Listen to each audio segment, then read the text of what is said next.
Today I'll be showing you a fun activity that you can play with your friends and family. So I'm going to be showing you how to make a balloon rocket, like this. So for this activity, each person will need one balloon that they'll blow up but won't tie, a straw, and a string that goes across the room.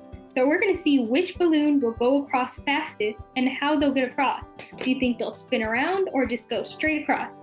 So to make this balloon rocket, you need one balloon that you're going to blow up, a straw taped to your balloon like this, and a string. So you're going to put your straw through your string like this across the room. So let's see what happens.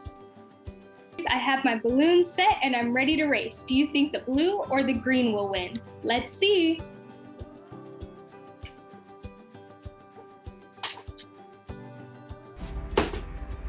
Here we go.